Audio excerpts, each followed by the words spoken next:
Welcome to Yogambal. WhatsApp store எங்களோடது எப்படி நீங்கள் அக்சஸ் பண்ணணும், அதுலேருந்து நீங்கள் எப்படி ஆர்டர் பண்ணலாம் அப்படின்ற விளக்கங்கள் தொடர்ந்து வர வீடியோவில் கொடுத்துருக்கேன். வாட்ஸ்அப்பில் வந்து நீங்கள் 7358118199, இன்னொரு நம்பர் 8454878199. இது ரெண்டையும் நீங்கள் வாட்ஸ்அப்பில் யோகாம்பால் ஷாப் அப்படின்னு சேவ் பண்ணிட்டு வாட்ஸ்அப் வழியாக நீங்கள் கேட்லாகை பார்த்துட்டு உங்களுக்கு என்னென்ன தேவையோ அதை ஆட் டு த கார்ட் கொண்டு வந்துட்டு அதை நீங்கள் வந்துட்டு யோகாம்பால்ஸ்க்கு ஃபார்வர்ட் பண்ணினீங்கன்னா உங்களுக்கு அந்த திங்ஸ்லாம் நாங்கள் அனுப்பி வைக்கிறதுக்கு ரெடியாக இருக்கோம். ப்ளஸ் அதில் என்னெல்லாம் அவைலபிள் இருக்கோ அது எல்லாமே நீங்கள் பார்க்க முடியும். உங்களுக்கு என்ன தேவையோ அதை நீங்கள் 2 பேக்கெட் 3 பேக்கெட் எப்படி வேணுமோ அதுக்கு தகுந்த மாதிரி நீங்கள் ப்ளஸ் ஆர் மைனஸ் போட்டு நீங்கள் வாங்கிக்கலாம். தேங்க்யூ. வணக்கம். நான் உங்கள் அபிமான யோகாம்பால் சுந்தர். நவராத்திரி நிறைய ஜாலியாக என்ஜாய் பண்ணி பார்த்துட்டோம். அதுக்கப்புறமா வந்து கொஞ்சம் கேப் எடுத்துட்டேன். இப்போ தான் ஃப்ரெஷ் வீடியோ இது பண்ணியிருக்கேன். கொஞ்சம் சொந்தக்கான காரியங்கள்னால கொஞ்சம் டிலே ஆகிடுச்சு, சாரி, மன்னிச்சுக்கோங்க. ஸோ இன்றைக்கி ஃபஸ்ட்டு எடுப்பில் நம்ம என்ன பண்ண போகிறோம் ஸ்வீட் அப்படின்னு சொல்லி கேட்டேன்னா தீபாவளிக்கான இது காஜு கத்லி. ஸோ இது குழந்தைகளுக்கெல்லாமே ரொம்ப பிடிக்கும். குழந்தைகளுக்கு மட்டுமா அப்படின்னு கேட்டேன்னா பெரியவா நமக்குமே ரொம்ப பிடிச்ச ஒரு ஸ்வீட்டு. எல்லாருக்குமே பிடிச்சது வந்து யூனிவர்சல் இதுன்னு கேட்டேன்னா காஜு கத்லி அப்படின்னு தான் எல்லாருமே சொல்லுவோம். நம்ம வந்து காஜு கத்லியில் மேலே அந்த சில்வர்லாம் ஒட்டாமல் ரொம்ப ஈஸியாக குவிக்காக எப்படி பண்ணுறது அப்படின்றத மட்டும் பார்க்கலாம்.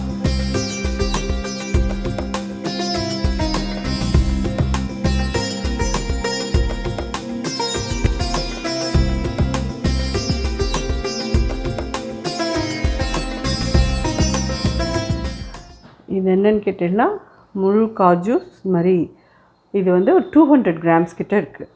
இதை வந்து அடுப்பு பார்த்தீங்கன்னா சின்னதாக தான் இருக்கணும், பெருசு பண்ணிடாதீங்க. கலர் மாறவே கூடாது, ஜஸ்ட்டு இது நல்ல ஹீட் ஆகணும், அவ்வளோதான். இதை நல்லா கொஞ்சம் வறுத்துக்கலாம். ஆறின அப்புறமா இதை மிக்சியில் போட்டு பவுடர் பண்ணிவிட்டு இதை சலிச்சு எடுத்து நம்ம வந்து காஜு கத்லி பண்ணணும். இதை நல்ல முந்திரி பருப்பாக வாங்கிக்கோங்க. ஆர் உங்களுக்கு இதில் டவுட் இருக்குன்னா நல்லா இந்த மாதிரி பிரித்து போட்டுட்டு நல்லா வறுத்துன்றுங்க. ஆனால் சின்னதாக தான் இருக்கணும். இது மைக்ரோவேவ் இருக்குது அப்படிங்கிறவா மைக்ரோவேவ்க்குள்ளே ஒரு 30 செகண்ட்ஸ்க்கு ஒரு 2-3 தடவை வச்சு எடுத்தேன்னா அப்புறம் சூடாறின அப்புறம் பொடி பண்ணுறதுக்கும் ஈஸியாக இருக்கும். நீங்கள் உங்கள்கிட்ட எப்படி இருக்கோ அது தகுந்த மாதிரி பார்த்துக்கோங்க. அட் த சேம் டைம் முந்திரி பருப்பு கண்டிப்பாக இப்படி உடச்சி பார்த்துட்டு வறுத்துக்கிட்டேன்னா நல்லது. நான் எப்பயுமே சொல்கிறது முழு முந்திரி பருப்பாக இருக்குது அப்படிங்கிறதுக்கோசரம் அப்படியே போட்டோன்னா சம்டைம்ஸ் இதில் பூச்சி இருக்கிறதுக்கு சான்ஸ் இருக்குது. அதனால நான் இதை சொல்கிறேன். அளவுக்குன்னு எடுக்கிறதே முழு முந்திரி பருப்பு எடுத்துட்டால் தான் அது காஜு கத்லி கொஞ்சம் அளவு ஜாஸ்தி காணும். நம்ம இதை உடச்ச முந்திரி பருப்பாக எடுத்தோன்னு வச்சோன்னா கொஞ்சம் கம்மியாகிடும். அதனால நான் முழு முந்திரி பருப்பாக எடுத்துகிட்டு வறுக்கிறதுக்கு எடுத்துனேன். சின்னதாகவே வச்சுக்கோங்க, பெருசாக்கிடாதீங்கோ. நீங்கள் 200 கிராம்ஸ் கிட்டக்க முந்திரி பருப்பு எடுத்துக்கிறீங்கன்னா 200 கிராம்ஸ் கிட்ட கண்டிப்பாக சுகர் வேணும் இதுக்கு. ஸோ 200 போட்டுட்டு அதில் வந்து நல்லா ஒரு 1 ஸ்ட்ரிங் பதம் வந்ததுக்கப்புறம் இந்த பொடி பண்ணதையும் போட்டு நம்ம பண்ணணும். எப்படி பண்ண போகிறோன்னு பார்க்க தான் போகிறோம். ரொம்ப ஈஸி, குவிக், ரொம்ப கம்மியான இன்க்ரீடியன்ஸ் தான். லிட்டில் பிட் முந்திரி பருப்பெல்லாம் கொஞ்சம் நல்ல முந்திரி பருப்பாக, குவாலிட்டி முந்திரி பருப்பாக வாங்கினேன்னா காஜு கத்லி நல்லா வரும். ஸோ பார்த்தீங்கன்னா முந்திரி பருப்பில் நல்லா சூடு ஏறிடுது. அந்த மாதிரி சுரீர்னு உங்கள் கையில் இப்படி தூக்கி பார்த்தீங்கன்னா சுரீர்னு சுடும். அந்த லெவல் இருந்தால் போகிறோம். அடுப்பு அனுப்பிச்சிடலாம். பார்த்தீங்கன்னா இதில் கலர் ஃபுல்லாக எதுவும் மாறவே இல்லை. ஸோ இது கொஞ்சம் நல்லா ஆறட்டும், நம்ம இதை பொடி பண்ணிக்கலாம். ஸோ இன்றைக்கி மிக்ஸி எடுத்து வச்சுனதுக்கு காரணமே இதை எப்படி உங்களுக்கு பவுடர் பண்ணணும்னு காமிக்கிறதுக்கு தான். இதை வந்துட்டு ஜஸ்ட் பல்ஸ் மோடில் மட்டும் பவுடர் பண்ணுங்க.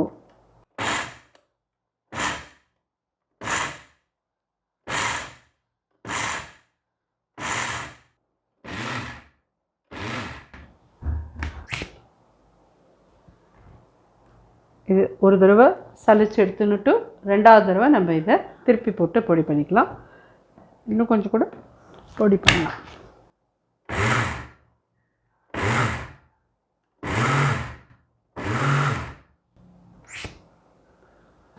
கண்டினியூஸாக ஓட விட்டேன்னா இதில் இருக்கிற எண்ணெயெல்லாம் வந்துடுத்துன்னா அப்புறம் நமக்கு அது பொடியாக வராது. அதனால தான் நான் இந்த மாதிரி பண்ணியிருந்தேன்.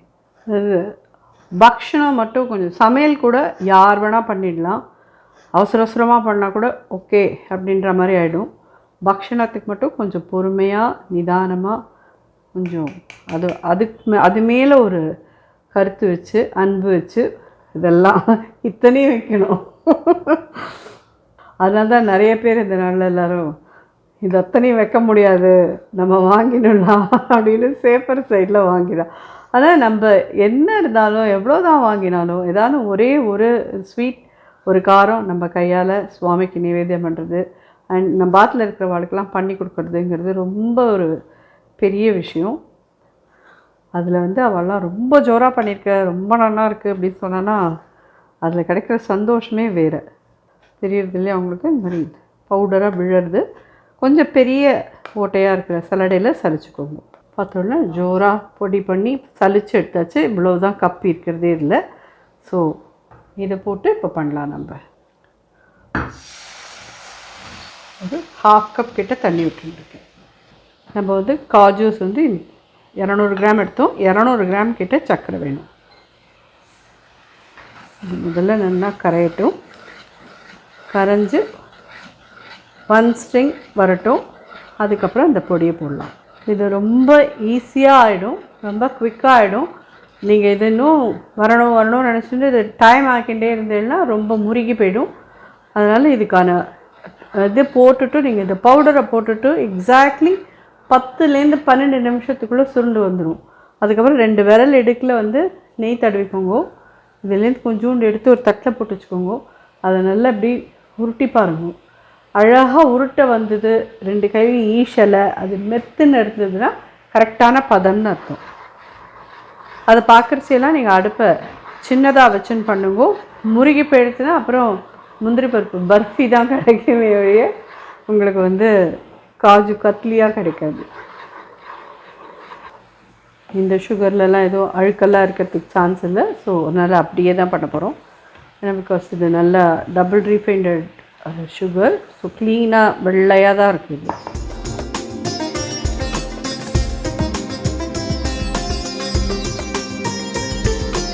அதெல்லாம் தெரியறதா 1 ஸ்ட்ரிங் இந்த ஸ்டேஜ் போகிறோம்.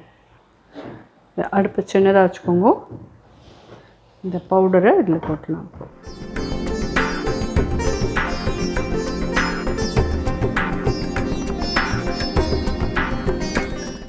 அடுப்பு சின்னதாக இருக்கட்டும். ஸோ இதில் நல்லா இன்னும் வெள்ளையாக வரணும் அப்படின்னு நினைக்கிறவா இதில் ஒரு 1/4 கப்லேருந்து 1/2 கப் வரைக்கும் பால் பவுடர் யூஸ் பண்ணிக்கிறேன்லாம் பண்ணிக்கோங்க. ஆனால் பால் பவுடர் யூஸ் பண்ணினா அந்த கேஷ்யூவோட அந்த ஸ்மெல் அந்த இது கொஞ்சம் குறையும், பால் வாசனை அடிக்க ஆரம்பிக்கும். பட் அது உங்களுடைய இஷ்டம். எங்களுக்கு தேவை ஒரு 200 கிராம் போட்டுக்கிறோம். ஆனால் மேலே இன்னும் ஒரு 50 கிராம் பால் பவுடர் போட்டுட்டா கொஞ்சம் நிறைய கத்லி கிடைக்கும், வெள்ளையாகவும் இருக்கும் அப்படின்னு சொன்னால் நீங்கள் போட்டுக்கிறீங்கன்னா தாராளமாக போட்டுக்கலாம். இதில் இப்போது ஜாஸ்தியில் ஜஸ்ட் 2 டீஸ்பூன் நெய் விடுங்க போகிறோம். இதுக்கு நெய்னா ரொம்ப கம்மியாக போகும். எப்பயும் எல்லோரும் யோகாம்பாள் மம்மி நெய்யை வச்சு தான் எல்லோரும் கேலி பண்ணுவேன். காஜு கத்லிக்கு மட்டும் நெய்யே வேண்டாம். காஜு கத்லி பாதாம் கத்லி இதெல்லாம் பண்ணுறோன்னா அதுக்கெல்லாம் நமக்கு நெய் ரொம்ப தேவையே இருக்காது. அடுப்பு பார்த்தீங்கன்னா சின்னதாக வச்சுன்னு தான் பண்ணிட்டுருக்கேன். ரொம்ப பெருசாக வச்சுட்டேன்னா நம்பர் 1 தலக்கு அவ்வளோக்குன்னு தெளிக்கும், மேலெல்லாம் தெளிக்கும். 2வது ரொம்ப ஃபாஸ்ட்டாக அது ஆச்சுனாலே அப்போ உங்களுக்கு இந்த ட்ரெடிஷ்னல் மைசூர் பாகெல்லாம் இருக்கும் பார்த்தீங்களா அந்த மாதிரி ஆகிடும் இது. ஸோ இதனால் மெதுவாக இதை ஸ்லோவாக தான் பண்ணியாகணும்.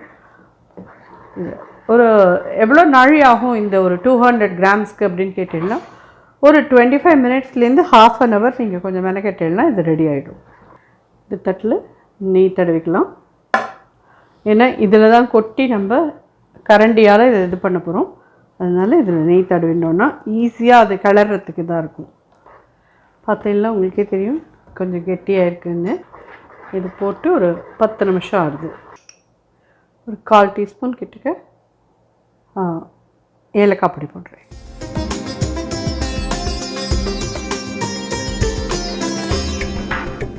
ஆனால் பெட்டர் நீங்கள் வந்து ஸ்டெயின்லெஸ் ஸ்டீல் அடுக்கு வேறு ஏதான்னு எடுத்துக்கிறத விட இந்த மாதிரி இதுக்கெல்லாம் தப்பாக நினச்சிக்காதீங்கோ. நான் எதுக்கும் ப்ரமோட் பண்ணலாம் இல்லை.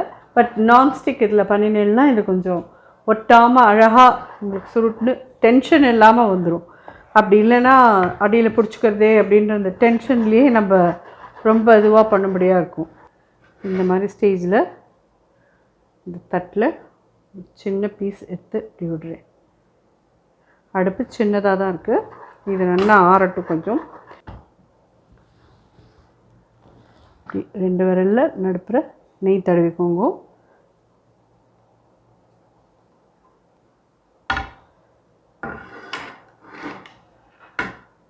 நல்லா உருட்டை வருது பற்றியில். இதுதான் பதம். இதில் இன்னும் சூடு இருக்குது. இது ஆறித்துனா இது இன்னும் ஃபேர்ம் ஆகிடும். பார்த்தீங்கன்னா இப்படி பண்ணிடலாம். கையில் ஈசிக்கலை தெரியறது இல்லையா? இதுதான் பதம். அடுப்பை அனுப்பிச்சுட்றேன்.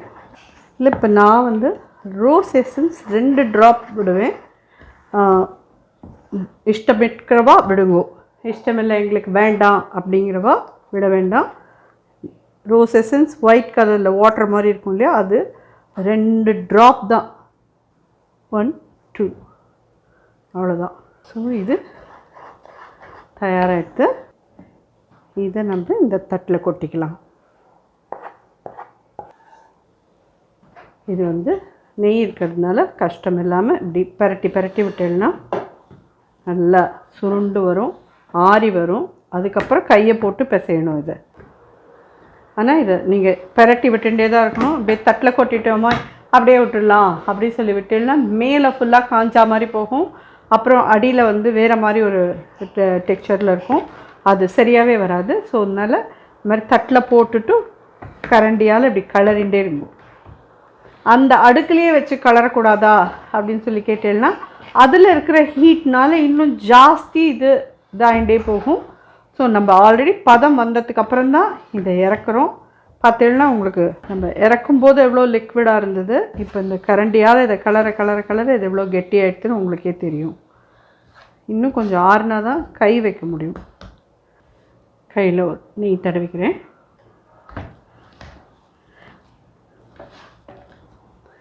நான் சுட சுட பண்ணுறேன். பிகாஸ் நான் இதில் கை வச்சுட்டு காமிக்கிறேன். பாருங்கள் எவ்வளோ ரெட்டாக இருக்குதுன்னு. நீங்கள் கொஞ்சம் ஆற விட்டு பொறுமையாக பண்ணுங்க ப்ளீஸ். அப்புறம் சூடு போட்டுன்னு கஷ்டப்படாதீங்க. நாளும் கிழமையுமா எதுவும் இதாகிடக்கூடாது. இந்த மாதிரி ஒரு பட்டர் பேப்பர் எடுத்துக்கோங்க. சூடு தாங்கலைன்னா இந்த மாதிரி பண்ணுங்க. ஸோ இந்த மாதிரி இதை பிசைஞ்சுட்டு இதை வந்து நல்ல ஒரு இன்னும் கொஞ்சம் கூடி ஆறணும். இன்னும் நல்ல சூடு இருக்குது தெரியுதா? இதில் கை வச்சு காமிக்கிறேன் எப்படி ரெட்டாக இருக்குது பாருங்க.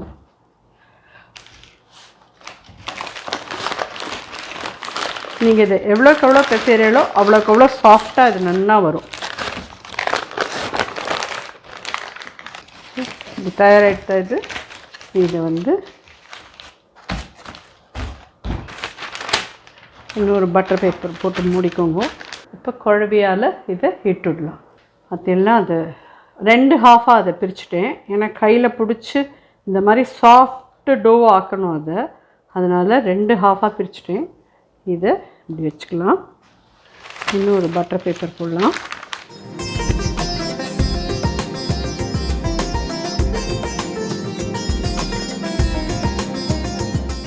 இது ஓரத்தெல்லாம் நம்ம திருப்பி கட் பண்ணிவிட்டு திருப்பி பிசைஞ்சிட்டு திருப்பி நம்ம இடலாம். அதில் ஒன்றும் இதுவே இல்லை. இது ஒரு 10 நிமிஷம் செட் ஆகட்டும். அதுக்குள்ளே கட் பண்ணலாம் இது. ஸோ ஒரே மாதிரி திக்னஸில் இது பண்ணிக்கோங்க. ஃபுல்லாக நல்லா ரோல் பண்ணிட்டு சைடெல்லாம் இந்த மாதிரி இருந்தால் தப்பு கிடையாது. அதை கட் பண்ணிவிட்டு நம்ம திருப்பி இது பண்ணிக்கலாம். இது கொஞ்சம் நாளை கூல் டவுன் ஆகட்டும்.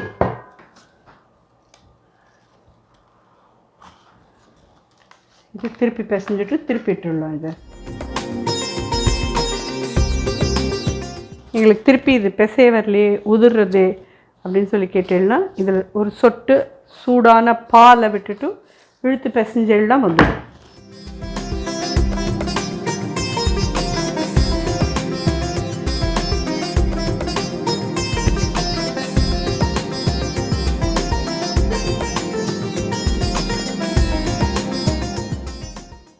பார்த்தாலே தெரியும் உங்களுக்கு.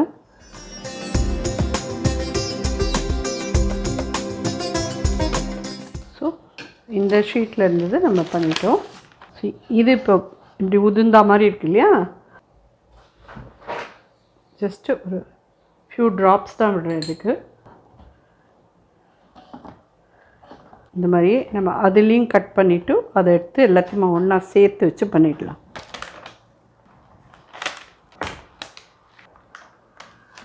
பரவாயில்ல மாமி, ஆற்றுல தானே இருக்க போகிறோம், இந்த சைடெல்லாம் இப்படி இருந்தால் பரவாயில்ல, அப்படியே சாப்பிட்டுக்குறோம் அப்படிங்கிறவா அப்படியே விட்டுடலாம் கூட ஓகே.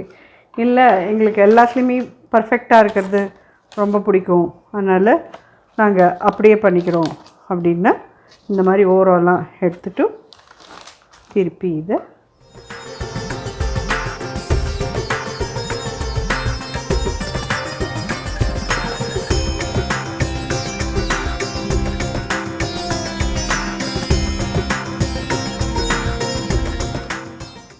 ஜோரான காஜு கட்லி தயார். கடையை விட பர்ஃபெக்டாக ரொம்ப ஜோராகவே வந்திருக்கு. ஸோ இதை வந்து நீங்கள் இதுக்கு மேலே சில்வர் ஒட்டிக்கிறதுலாம் உங்கள் சௌகரியம், ஒட்டிக்கிறதுலாம் நீங்கள் ஒட்டி பண்ணிக்கலாம். ஸோ இது எல்லாமே தயாராகிடுது. அதை வந்து திருப்பியும் நல்லா பிசைஞ்சிட்டு இட்டு அதையும் பண்ணி சேர்த்து எடுத்து வச்சு உங்களுக்கு காமிச்சிடுறேன். ஃபஸ்ட்டு தீபாவளிக்கு பண்ண ஸ்வீட்டே நல்ல ஜோராக வந்திருக்கு. காமாட்சி அனுகிரகத்தில் ஜோராக பண்ணி கொடுத்துட்டார் நம்மளுக்கு.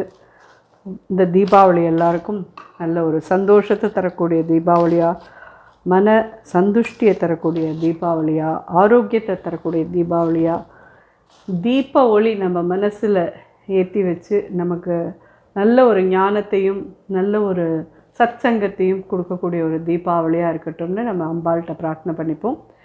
ஸோ இது குட்டி பீஸு சாப்பிடலாம் போல தான் இருக்குது. பசங்களாம் என்னை திட்டும், இவ்வளோ சர்க்கரையை போட்டு எப்படிப்பா சாப்பிட்றேன்னு.